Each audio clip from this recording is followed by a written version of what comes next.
Worship क्या होता है? थोड़ा इसके बारे में दर्शक लोगों को बताएँ क्योंकि कई लोग कहते हैं ना वर्शिप को एक एंटरटेनमेंट की तरह थोड़ा मौज-मस्ती की तरह सुनते हैं। तो व्यक्ति जब वर्शिप करता है तो आत्म सच्चाई से वो कैसे कर पाएगा सही रीति से? क्योंकि आत्म सच्चाई से ही वर्शिप मतलब परमेश्वर उसको ग्रहण करता है। विविध परमेश्वर की आराधना जिंदगी भर मैं करता रहूंगी। इसी विविध परमेश्वर की आराधना जिंदगी भर मैं करती रहूंगी। वर्शिप कर रहे तो सॉन्ग्स को चुनना या फिर उन्हें सिलेक्ट करना बहुत ही अच्छा है, क्योंकि वर्शिप से पहले हम कुछ सॉन्ग्स को सिलेक्ट करते हैं कि ये वाला सॉन्ग गाना है। तो प्रभु यीशु मसीह के नाम में जय मसीह की। आज के पॉडकास्ट में हम सभी लोगों को स्वागत करते हैं और आज हम आपको एक वर्शिपर को मिलाने के लिए जा रहे हैं और बहुत पावरफुल वर्शिपर हमारे बीच में मौजूद है और वो आज एक वर्शिपर का एक अनुभव को बताएंगे कि कैसे एक जवान सही रीति से यहाँ वर्शिप कर सकता है आत्म और सच्चाई से। ये सारी बातें जो हमारे बीच में आमीन सिस्टर जो है वो आपके बीच में जरूर शेयर करेंगे। तो इनका नाम है सरिता सिस्टर है। तो आप सभी जितने भी दर्शक लोग आप देख रहे हैं बहुत ध्यान से देखिए क्योंकि ये पॉडकास्ट आप लोगों के लिए बहुत यूजफुल होगा। तो सबसे पहले मैं सिस्टर से ये पूछना चाह रहा हूँ कि सिस्टर आपको कैसे लग रहा है कि जितने भी दर्शक लोग हमें देख रहे हैं तो आप उनको क्या कहना चाहते हैं और आपको कैसे लग रहा है कि इस समय के पॉडकास्ट में मिलते हुए थोड़ा आप बता दीजिए। सबसे पहले सभी दर्शकों को प्रेज़ द लॉर्ड। सचमुच परमेश्वर ने मुझे एक अवसर दिया कि मैं अपने कुछ अनुभव को, वर्शिप के अनुभव को आप लोगों को शेयर करूं। सचमुच मैं परमेश्वर को धन्यवाद देती हूँ कि अवसर परमेश्वर ने मेरे जीवन में दिया और आगे तक आप हमारे साथ बने रहिए पॉडकास्ट में। आपको बहुत अच्छी बातों को परमेश्वर बताने के लिए सहायता और मदद करेगा। मैं ब्रदर जो भी सवाल पूछेंगे मैं उन सभी का आंसर्स दूंगी। और आपको अगर वर्शिप के बारे में, वर्शिप एक अच्छा वर्शिप कैसे करना है या फिर वर्शिप के बारे में कुछ पता नहीं तो आप इस पॉडकास्ट में लास्ट तक बने रहिए, क्योंकि बहुत ही अच्छी बातों को मैं शेयर करूंगी। मेरे जो अनुभव है, जो मैं करती हूँ, उस बातों को मैं ज़रूर शेयर करूंगी। तो आप बिल्कुल इस वीडियो में बने रहें। जरूर सिस्टर, हम आपका जरूर स्वागत करते हैं पॉडकास्ट में। जितने भी सुनने वाले लोग हैं आप बहुत ही अच्छे से और ध्यान से सुने और केवल सुनना काम मत करें लेकिन जरूर उसके ऊपर एक्शन लेने की कोशिश करें। मैं विश्वास करता हूँ ये पॉडकास्ट आप लोगों के लिए बहुत बड़ी आशीष का कारण होगा, प्रभु के वर्शिप में आत्म सच्चाई से बढ़ने का कारण होगा। तो सिस्टर जी मैं आपसे कुछ सवालों को पूछने के लिए जा रहा हूँ। सबसे पहले हमें जो दर्शक लोग देख रहे हैं आप उनको अपने जीवन के अनुभव के बारे में ये बताएं क्योंकि मैंने आपके बहुत अच्छे से पावरफुल वर्शिप लेते हुए मैंने देखा है और सुना भी है और इवन आप लोगों के साथ मैंने वर्शिप भी लिया है। तो आपको कुछ मेरा सवाल ये है कि आप दर्शक लोगों को बताएं कि आखिर वर्शिप क्या होता है? थोड़ा इसके बारे में दर्शक लोगों को बताएं क्योंकि कई लोग कहते हैं ना वर्शिप को एक एंटरटेनमेंट की तरह थोड़ा मौज मस्ती की तरह सुनते हैं। तो आपके नज़र में वर्शिप क्या है? थोड़ा दर्शक लोगों को ज़रूर बताइए।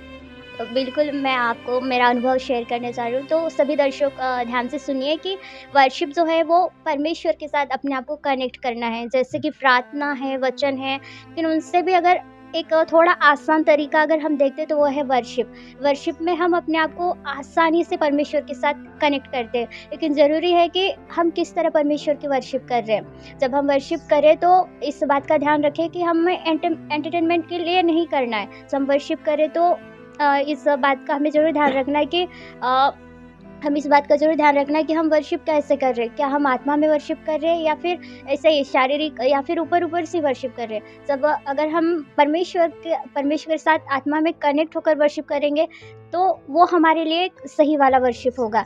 तभी हम जब हम आत्मा में होकर वर्शिप करेंगे तभी हम परमेश्वर के साथ कनेक्ट हो पाएंगे। कि वर्शिप भी बहुत ही ज़्यादा पावरफुल होता है। वर्शिप में भी परमेश्वर की उपस्थिति बहुत ज़्यादा रहती है, इसलिए कि जब हम वर्शिप करते हैं तो ये ज़रूरी है कि हम आत्मा में करें और एंटरटेनमेंट के लिए नहीं करें। तो मुझे ये बताना था कि दर्शकों को कि जब हम वर्शिप करते हैं तो आत्मा। तो ज़रूर सिस्टर जी ने बहुत ही अच्छी बात हम लोग को शेयर किया और सिस्टर जी आपने ये भी बात कहा कि हम जब भी वर्शिप करें तो हम लोग को एंटरटेन में या मौज मस्ती के लिए नहीं करना चाहिए लेकिन किस लिए करना चाहिए, एक आत्मा में होते हुए परमेश्वर के संगति में होते हुए करना है। क्योंकि आपने कहा कि वर्शिप जो है वो परमेश्वर के साथ कनेक्ट होने में, संगति में बहुत अच्छा एक मदद होता है। तो ये बहुत अच्छी बात है वर्शिप के बारे में सिस्टर ने हम लोगों को बताया कि आखिर वर्शिप होता क्या है। क्योंकि बहुत से लोग हैं ना आज वर्शिप के बारे में सही मीनिंग नहीं समझ पाते कि आखिर आराधना क्या होता है, कैसे आराधना किया जाता है। तो इसके बारे में सिस्टर ने बहुत अच्छी बात हम लोगों को बताया है। तो याद रखिए कि आप कैसे आराधना कर रहे हैं, इन सारी आराधना के ऊपर आप लोगों को ध्यान करना है। अगर आप सच में एक वर्शिपर है तो आपको इन सारी बातों का ध्यान रखना बहुत ही जरूरी है। आप वर्शिप लेते हैं तो आपको ध्यान रखना बहुत जरूरी है। हो सकता है अपने वर्शिप भी नहीं लेते हैं तो भी आपको ये बातें बहुत ध्यान रखना बहुत ज़रूरी है। और हम सिस्टर के साथ लास्ट में एक थोड़ा-सा सॉन्ग भी सुनेंगे कि सिस्टर एक वर्शिपर है, तो हमें किस तरह से मतलब एक सॉन्ग गा के हम लोग को दिखाएगा। हम लास्ट में ज़रूर सुनेंगे एक बहुत प्यारा-सा सॉन्ग, और सिस्टर को जो फ़ेवरेट सॉन्ग है वो हम लोग के बीच में गा के ज़रूर दिखाएँगे।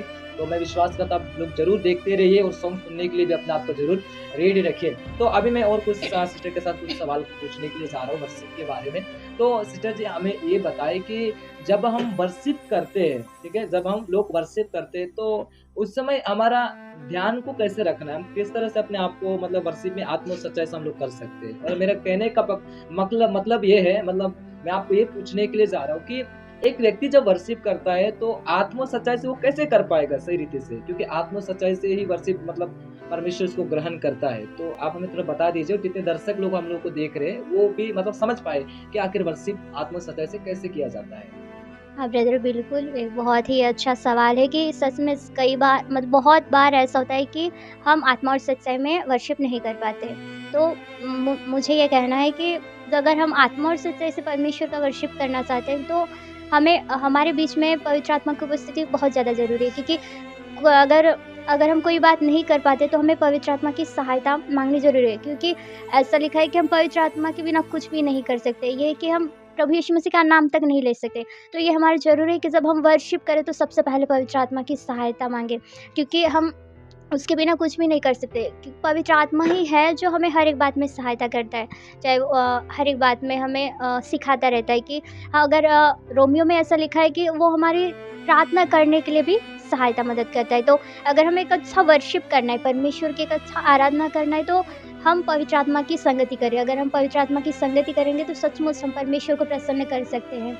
तो दर्शकों, मुझे ये कहना है कि आपको पवित्र आत्मा की संगति ज़्यादा से ज़्यादा करना है, और हर एक बात में हमें पवित्र आत्मा की सहभागिता माँगना है। तभी हम परमेश्वर की एक एक अच्छी आराधना कर सकते हैं। अच्छी बात है जो सिस्टर जी ने हम लोगों को शेयर किया है। दर्शक लोग आप मुझे देख रहे हैं और सिस्टर को भी देख रहे हैं, और आप ज़रूर सुन रहे हैं, मैं विश्वास करता हूँ। तो आपने एक बात बहुत ज़्यादा नोटिस किया होगा सिस्टर जी, हम लोग को ये बात को बता रहे थे कि हम लोगों को अगर सही रीति से आत्मा और सच्चाई से वर्शिप करना है तो उसके लिए पवित्र आत्मा की उपस्थिति और उसका संगति होना हम लोगों के लिए बहुत ही ज़रूरी है। क्योंकि अगर बिना उपस्थिति, बिना संगति के साथ हम लोग अगर वर्शिप करने के लिए जाएँगे तो हम आत्मा और सच्चाई से वर्शिप नहीं कर पाएँगे ना सिस्टर? हाँ, इसलिए हम लोगों को सही रीति से वर्शिप करने के लिए हम लोग को पवित्र आत्मा की उपस्थिति हमारे जीवन में होना बहुत ही ज़रूरी है। और ये बहुत ध्यान रखने वाली एक बात है कि जब हम आराधना करते हैं, कई बार होता है ना जब आराधना करते हैं तो ध्यान कहीं और भटक जाता है, और कुछ इधर कुछ और गा रहे हैं और कुछ और ही कर रहे हैं। तो ऐसा हमारा मतलब जब भी हम वर्शिप करें ऐसा नहीं होना चाहिए। ये बात मतलब सिस्टर जी हम लोग को सिखाने के लिए जा रहे हैं। याद रखिए वर्शिप के कुछ बहुत सारे इम्पोर्टेंट चीज़ जो है, जो सिस्टर हम लोगों को बता रहे हैं, तो सभी लोग बहुत ध्यान से सुनते रहिए। अगर आप एक सही रीति से वर्शिप में बनना चाहते हैं, या आप वर्शिपर भी नहीं होंगे लेकिन आप ज़रूर सुनिए, आपके लिए एक बड़ी विश्वास और जानने का एक कारण होगा। तो सिस्टर जी मैंने ऐसे मतलब बहुत सारे ऐसे सॉन्ग्स मैंने सुना है, और मैंने इवन भी गाया है। ऐसे बहुत सारे सॉन्ग्स मैंने गाया है। लेकिन मैंने कुछ-कुछ सॉन्ग्स गाए हैं जो बहुत दिल को छू लेते हैं, मतलब बहुत स्पिरिट आत्मा आप में होते हैं, और कुछ-कुछ सॉन्ग ऐसे होते हैं जो एकदम ऐसा लगता है कि शायद एक मौज-मस्ती के जैसे। तो आप हमें क्या बता सकते हैं कि हम कैसे वाले सॉन्ग गाएँ कि हम अच्छी रीति से हम ना हमारे दिल को छू ले, हम प्रभु के साथ अच्छी संगति में कनेक्ट हो सके, हम कैसे सॉन्ग को गा सकते हैं? थोड़ा हमें बता सकें, और जितने दर्शक लोग सुन रहे हैं आप उन्हें भी थोड़ा बताइए। हाँ ब्रदर, बिल्कुल, ये बहुत ही ज़रूरी वाला बात है। अगर हम वर्शिप कर रहे हैं तो सॉन्ग्स को चुनना या फिर उन्हें सिलेक्ट करना बहुत ही अच्छा है, क्योंकि वर्शिप से पहले हम कुछ सॉन्ग्स को सिलेक्ट करते हैं कि ये वाला सॉन्ग गाना है। तो जब हम सॉन्ग्स को सिलेक्ट करते हैं तो हम उसका लिरिक्स को देखना है। उसके लिरिक्स को देखना है कि वो क्या कह रहा है, तभी हम उस सॉन्ग्स को सिलेक्ट करेंगे। याद रखना कि जो सॉन्ग्स हम गाएँगे वो परमेश्वर की महिमा के लिए हो, ये नहीं कि मौज और मस्ती के लिए। तो सबसे पहले एक वर्शिप के लिए तो मुझे लगता है ये ज़रूरी है कि सॉन्ग्स जो सिलेक्ट करते हैं उनका जो लिरिक्स है वो क्या है? उस लिरिक्स का जो मीनिंग है वो क्या कह रहा है? क्या इस गीत के द्वारा हम प्रभु के साथ कनेक्ट हो पा रहे हैं, या फिर हम इस गीत के द्वारा लोगों को परमेश्वर के साथ कनेक्ट कर पा रहे हैं या नहीं? क्योंकि गीत के जो लिरिक्स ही वही है, वो गीत के जो लिरिक्स है वही है जो हमें परमेश्वर के साथ कनेक्ट करती है। तो ये ज़रूरी है कि जब हम वर्शिप के लिए सॉन्ग सिलेक्ट करते हैं तो जो सॉन्ग्स है उसका लिरिक्स क्या कह रहा है, और ये सबसे ज़्यादा ज़रूरी वाला बात है। चलिए, सिस्टर ने बहुत अच्छे से बात बताए। तो सिस्टर जी आपने ये हम लोगों को बताया और दूसरे लोगों को बताया कि जब भी हम लोग सॉन्ग गाएँ तो उसका लिरिक्स चेक करना है। जैसे जो लिखा हुआ जो वर्ड है ना, उसका टेक्स्ट को हम लोगों को चेक करना बहुत ज़रूरी है ना? कई लोग जब उसका टेक्स्ट को मतलब चेक नहीं करते, सिर्फ़ गाना स्टार्ट कर देते हैं। तो कई बार क्योंकि वहाँ पे जो लिरिक्स लिखा हुआ है वही एक है जो हम लोग को और भी प्रभु में अच्छी चीज़ को मतलब हम लोग को बढ़ा सकता है। तो हम लोग को बहुत ज़रूरी है टेक्स्ट में हम लोगों को उसको देखना, इसको अच्छे से लिरिक्स को अच्छे से टेस्ट करना, उसको देखना और उसको क्या लिखा हुआ है, क्या ये आत्मिक में कुछ चीज़ें अच्छी बात लिखे हैं कि नहीं, इस सारी बातों का हम लोग को ध्यान देना बहुत ज़रूरी है। हाँ, और एक बात ऐसे मैंने बहुत सारे लोगों के जीवन से और बहुत सारे बातों से मैंने एक बात मतलब मैं सुनता हूँ। जैसे लोग बोलते हैं और बहुत सारे लोगों ने ऐसा होता है जो बिना प्रैक्टिस के साथ भी कभी-कभी वर्शिप के लिए जाते हैं। है ना? अगर जैसे बोले आपको वर्शिप करना है तो वो बिना प्रैक्टिस के साथ मतलब जाते हैं। मतलब उन्होंने अच्छे से कभी गाया भी नहीं है मतलब लेकिन वो गाने के लिए मतलब चला जाता है। तो मतलब मेरे अंदर ये सवाल है, शायद दर्शक लोगों का भी ये सवाल होगा, तो क्या एक वर्शिपर के लिए प्रैक्टिस करना ज़रूरी है या बिना प्रैक्टिस के साथ भी वर्शिप करना सही है? आप बता सकते हैं? हाँ ब्रदर, बिल्कुल ये तो बहुत ही अच्छा सवाल है। अगर एक वर्शिप टीम है, अगर वो प्रैक्टिस ही नहीं कर रहा है, वो अगर एक सॉन्ग है जो अकेले गा रहा है, वो अकेले गा रहा है, तो बाकी का वर्शिप टीम क्या करेगा? तो ये ज़रूरी है कि अगर एक वर्शिप टीम है तो उन्हें सॉन्ग्स को प्रैक्टिस करना बहुत ज़्यादा ज़रूरी है। अगर वो सॉन्ग सभी को आएगा तो सभी लोग इस सॉन्ग को गाएँगे और उसका जो प्रभाव है, उस सॉन्ग का जो प्रभाव है और ज़्यादा होगा और हम परमेश्वर के साथ लोगों को और भी ज़्यादा कनेक्ट कर पाएँगे, क्योंकि एक वर्शिपर का काम ही है लोगों को परमेश्वर के साथ कनेक्ट करना। तो ज़रूरी है एक वर्शिप टीम को पूरी रीति से सॉन्ग को गाने के लिए अपने आप को तैयार करना बहुत ज़्यादा ज़रूरी है। अपने आप को सॉन्ग्स के लिए प्रैक्टिस करना बहुत ज़्यादा ज़रूरी है, क्योंकि बिना प्रैक्टिस के हम उस सॉन्ग्स को अच्छे से नहीं गा पाएँगे। तो मुझे ये कहना है कि वर्शिप टीम को सॉन्ग को पहले प्रैक्टिस करना चाहिए, हाँ। तभी हम उस सॉन्ग्स को अच्छे से कर पाएँगे, अच्छे से गा पाएँगे।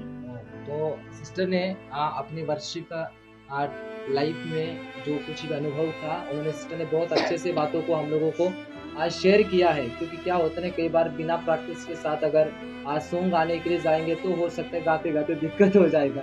इसलिए कभी भी आप अपनी लाइफ में बिना प्रैक्टिस के साथ सॉन्ग मत गाइए, लेकिन पवित्र आत्मा को सहायता माँगते हुए प्रैक्टिस करिए। उन सॉन्ग का प्रैक्टिस करना हमारे लिए बहुत ज़रूरी है। बैठ के प्रैक्टिस करना, एक वर्शिप टीम को बैठ के सॉन्ग प्रैक्टिस करना, लिरिक्स को प्रैक्टिस करना बहुत ज़रूरी है। बिना देखे भी हम लोग गा सकें, ऐसा हम लोग को प्रैक्टिस करना बहुत ज़रूरी है। तो याद रखिए जब भी आप वर्शिप में जाएँ तो जैसे सिस्टर जी ने बताए हम लोगों को कि हमें बिना प्रैक्टिस के साथ नहीं जाना है। एक बहुत अच्छा प्रैक्टिस करना है क्योंकि प्रैक्टिस वाला ही व्यक्ति परफेक्ट बनता है, एक अच्छा सही रीति से ले पाता है। तो हम लोगों ने सिस्टर जी के द्वारा बहुत सारी बातों को हम लोगों ने सुना और बहुत सारी चीज़ों को सीखा। इवन आप लोगों ने दर्शक लोग जितने भी मेरे आवाज़ को सुन रहे हैं, आप लोगों ने भी सीखा होगा। लेकिन मैंने भी बहुत सारी चीज़ें वर्शिप के द्वारा इस समय सीखा इस पॉडकास्ट के द्वारा। तो आप इस पॉडकास्ट को लोगों के पास ज़रूर शेयर करें। उससे पहले मैंने आपको एक बात बताया था कि सिस्टर हमारे बीच में थोड़ा-सा एक सॉन्ग गा के दिखाएँ क्योंकि वर्शिपर है, तो हम चाहते हैं कि जितने भी दर्शक लोग हैं, थोड़ा सिस्टर सॉन्ग गा के दिखाएँ ताकि लोगों को भी लगना चाहिए कि हाँ, वर्शिपर का पॉडकास्ट बहुत पावरफुल है और बहुत आशीष का कारण था, एक विश्वास में बढ़ने का कारण है करके। सिस्टर जी थोड़ा हम लोग एक सॉन्ग सुनाएँ, आपको कौन-सा सॉन्ग अच्छा लगता है? वैसे आपके लिए तो हर सॉन्ग बहुत अच्छा है क्योंकि वर्शिप लोगों के लिए हर सॉन्ग अच्छा है, लेकिन थोड़ा-सा एक सॉन्ग हम लोगों को सिखाएँ मतलब थोड़ा सुना के बताएँ कि जितने दर्शक लोग देख रहे हैं। हाँ ब्रदर, बिल्कुल, क्योंकि मुझे तो सभी सॉन्ग्स बहुत ही ज़्यादा अच्छे लगते हैं, क्योंकि हर एक सॉन्ग परमेश्वर की महिमा के लिए है, तो मुझे तो सभी सॉन्ग्स अच्छे लगते हैं। लेकिन एक सॉन्ग्स अभी मुझे याद आ रहा है, वो मुझे बहुत ही ज़्यादा पसंद आता है, क्यों मतलब जब मैं उस सॉन्ग को गाती हूँ तो सच में मुझे बहुत ही ज़्यादा अच्छा लगता है। मैं अपने आप में अंदर में बहुत ज़्यादा बहुत ज़्यादा हैप्पी फ़ील करती हूँ, मतलब बहुत ज़्यादा आनंदित हो जाती हूँ। उस सॉन्ग को अभी मैं गा रही हूँ। सॉन्ग का नाम है जीवित परमेश्वर की आराधना। सॉन्ग को मैं गा रही हूँ। जीवित परमेश्वर की आराधना ज़िंदगी भर मैं करता रहूँगी। जीवित परमेश्वर की आराधना ज़िंदगी भर मैं करती रहूँगी। नया जीवन दिया यीशु, उस प्यार को कैसे भूलूं। नया जीवन दिया यीशु, उस प्यार को कैसे भूलूं। जीवित परमेश्वर की आराधना जिंदगी भर मैं करती रहूंगी।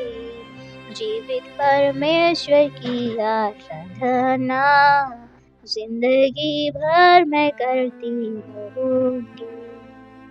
ये वाला तो सॉन्ग मुझे बहुत ज़्यादा अच्छा लगता है, क्योंकि ये सॉन्ग ना बहुत ही ज़्यादा मेरे ब्रदर को छू लेता है कि इसमें बहुत ही अच्छा लिरिक्स है, जिसमें ये लिखा गया है कि जीवित परमेश्वर की आराधना मैं जीवन भर करती रहूँगी। क्या मुझे बात बहुत है! ही ज़्यादा अच्छा लगता है। तो बहुत ही अच्छा एक सॉन्ग हमारे बीच में वर्षिपर सरिता ने बहुत अच्छे से बातों को बताते हुए एक सॉन्ग भी गा के दिखाया और बहुत अच्छा सॉन्ग है, वेरी पावरफुल। मुझे शायद पता है कई सारे लोग इस सॉन्ग को ज़रूर आप लोग सुनते होंगे और ज़रूर इस सॉन्ग को सुनना बहुत ही पावरफुल है, एक स्पिरिट में बढ़ने के लिए आत्मा के साथ कनेक्ट करने वाले एक सॉन्ग है। तो परमेश्वर आप लोग को बहुत आशीष दे और इस पॉडकास्ट को हम ज़रूर यहाँ एंड कर रहे हैं और हम जल्दी एक और धमाकेदार पॉडकास्ट के साथ हम लोग मिलेंगे। तब तक के लिए आप सभी लोगों को जय मसीह की शेयर करना बिल्कुल ना भूलिए और हमेशा हमारे साथ बने रहिए। प्रभु आप लोग को आशीष दे। आमीन।